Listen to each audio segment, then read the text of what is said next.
بسم اللہ الرحمن الرحیم۔ پیارے دوستو، آج کے اس ویڈیو میں بتائیں گے آپ کو کہ جب حضرت ابراہیم نے اپنی زوجہ کو اور اپنے بیٹے کو جنگل میں چھوڑا جس جگہ آج کعبہ ہے، تو اس جنگل سے آبادی کیسے ہوئی، اس ویڈیو میں مکمل تفصیل سے بتائیں گے۔ ویڈیو کو لائک، چینل کو ضرور سبسکرائب کر دیں۔ یمن کا ایک قبیلہ تھا بنی جرہم، جو کہ خانہ بدوش تھے۔ عرب میں پہلے اس قسم کے قبیلے بہت ہوتے تھے۔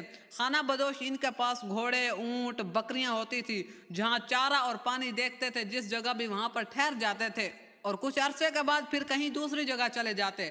قبیلہ بنی جرہم کا گزر قداء کے مقام سے ہوا تو انہوں نے دیکھا کہ کچھ فاصلے پر پرندے چہچہا رہے ہیں اور ادھر ادھر اڑ رہے ہیں، تو انہوں نے کہا کہ ہم اس جگہ سے کئی مرتبہ گزر رہے ہیں اور پرندوں کو کبھی اڑتے نہیں دیکھا۔ آج پرندے اڑ رہے ہیں، معلوم ہوتا ہے یہاں کوئی ضرور چشمہ نکل آیا ہے۔ اب کچھ آدمیوں کو پتہ کرنے کے لیے بھیجا، تلاش کرتے ہوئے جب یہاں پہنچے تو دیکھا ایک عورت اپنی گود میں بچہ لے کر بیٹھی ہے۔ وہ کون تھے بیٹا؟ او قبیلہ ابن جرم، یہ عورت کوئی عام نہیں ہے۔ وہ کہنے لگے کہ یہ بچہ کوئی عام بچہ نہیں ہے، یہ عورت پیغمبر کی بیوی ہے اور بچہ پیغمبر کا بیٹا ہے، ان کا احترام ضروری ہے۔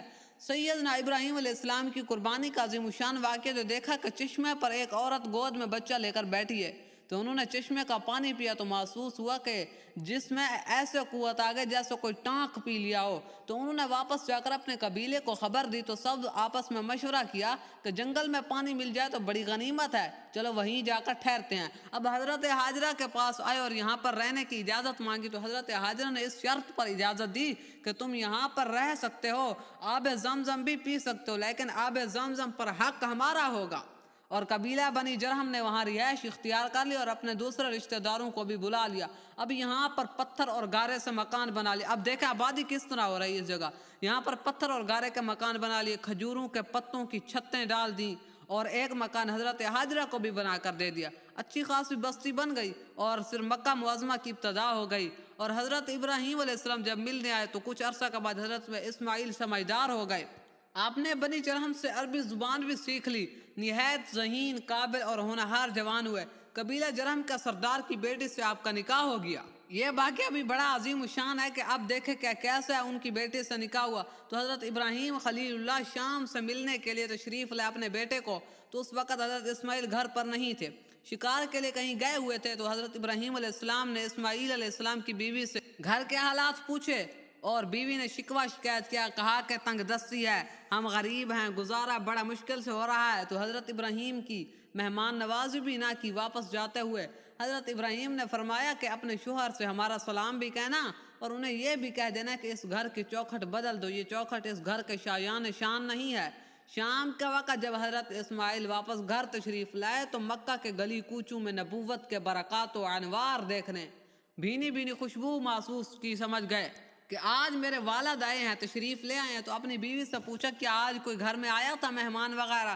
بیوی نے سارا واقعہ تفصیل سے بیان کر دیا کہ ایک بزرگ آئے تھے، انہوں نے مجھ سے گھر کے حالات پوچھے تو میں نے انہیں کہا کہ حالات اچھے نہیں ہیں۔ تو انہوں نے کہا کہ اپنے شوہر سے کہنا کہ اپنے گھر کی چوکھٹ بدل دیں۔ حضرت اسماعیل نے فرمایا وہ میرے والد محترم تھے، تو میرے گھر کی چوکھٹ ہے، انہوں نے مجھے حکم دیا کہ میں تمہیں طلاق دے دوں، اور جاؤ میں نے تمہیں طلاق دے دی ہے۔ بات دراصل یہ ہے کہ حضرت ابراہیم تو ہیں مقام رضا پر، انہوں نے اللہ تعالیٰ کی رضا کے لیے اپنی جان بھی آگ میں ڈال دی، اور یہ باتیں تھیں مقام رضا کے خلاف، تو اس لیے آپ نے ایسا فرمایا اور طلاق کا حکم دے دیا۔ اور اس کے بعد قبیلہ جرم کی دوسری لڑکی سے نکاح ہو گیا۔ اب دوبارہ نکاح ہوا تو حضرت ابراہیم خلیل اللہ دوسری مرتبہ پھر ملنے کے لیے تشریف لائے۔ اس وقت بھی حضرت اسماعیل گھر پر موجود نہیں تھے، اب شکار کے لیے گئے ہوئے تھے۔ ان کی نئی بیوی نے آپ کو دیکھ کر کہا حضرت شریف لائیے، اندر تشریف لائیے، غریب خانے میں کچھ دیر قیام فرمائے، آپ کا سر مبارک میں گرد و غبار ہے، مجھے اجازت دے کہ میں دھو دوں۔ تو حضرت ابراہیم علیہ السلام نے مجھے سواری سے اترنے کا حکم نہیں ہے، آپ نے یہی فرمایا اسے۔ اب حضرت اسماعیل کی بیوی ایک پتھر اٹھا کر لائیں، یہ وہی مقام ابراہیم تھا کہ ان کی رکاب کے پاس رکھ کر عرض کیا کہ اس پتھر پر قدم مبارک رکھ کر اپنا سر مبارک جھکا دیں، اس طرح آپ اپنے معاہدہ پر بھی قائم رہیں گے اور مجھے خدمت کا موقع بھی مل جائے گا۔ اب حضرت ابراہیم یہ بات سن کر خوش ہوئے اور ایسا ہی کیا کہ حضرت اسماعیل کی بیوی نے آپ کا سر دھو کر کنگھی کر دی۔ آپ نے اپنی بہو سے گھر کے حالات بھی پوچھے، عرض کیا الحمدللہ ہم آرام سے۔ اب یہ دوسری بیوی کہہ رہی ہے کسی کے محتاج نہیں ہے، اللہ تعالیٰ نے پینے کے لیے ہمیں آب زمزم دیا ہے، کھانے کے لیے گوشت دیا۔ اسماعیل جیسا اللہ تعالیٰ نے مجھے شوہر عطا فرمایا ہے۔